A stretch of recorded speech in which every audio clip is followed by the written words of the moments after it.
राज्यसभा चुनाव को लेकर बीजेपी की बैठक के बाद मुख्यमंत्री आवास में यूपीए की भी बैठक हुई, जिसमें राज्यसभा की दोनों सीटों पर जीत की रणनीति बनाई।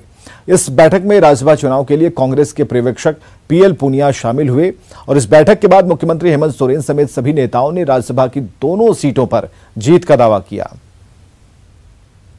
हमारे पास संख्या बल है और निश्चित रूप से चुनाव महागठबंधन के पक्ष में होगा। यही तो भय दिखाता है भारतीय जनता पार्टी का कि वो अपनी जीत के प्रति आश्वस्त नहीं है, कि उनको अपने विधायकों को कैद में पिंजड़े में क्वारंटाइन करके रखना पड़ रहा है। यूपीए के तो तमाम विधायक खुले घूम रहे हैं, कहीं किसी को डर नहीं है, किसी को भय नहीं है। तो यही तो दिखा रहा है कि वो इसलिए परेशान है।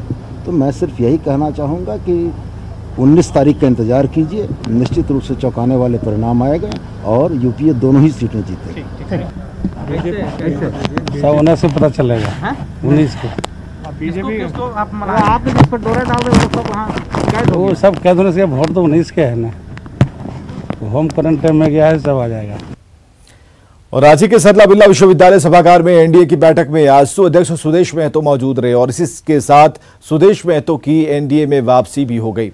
बैठक के बाद सुदेश महतो ने कहा कि बीजेपी प्रत्याशी की जीत में कोई अड़चन नहीं है और साथ ही उन्होंने सीएम से हुई मुलाकात को शिष्टाचार भेंट बताया। वहीं झारखंड और झारखंडियों के हित के मुद्दे पर सीएम के साथ जाने पर खुद को भी सहज बताया। चुनाव निश्चित रूप से हम सभी लोगों ने अलग लड़ा, परिस्थितियां थी।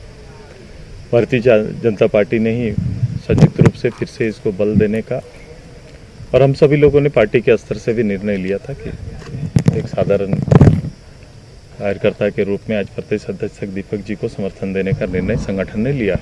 अच्छा यही होता कि एक बेहतर परंपरा को जगह देते हैं और 2 ही कैंडिडेट होते हैं। तीसरा कैंडिडेट का आना गिनती बल के आधार पर उचित नहीं था। मैं उनके उस आंदोलनकारी के विचार को बेहतर समझेगा, उसका सम्मान करते हैं और ये भी भरोसा देते हैं कि भविष्य में झारखंड के हित में, झारखंडियों के हित में कभी भी कोई निर्णय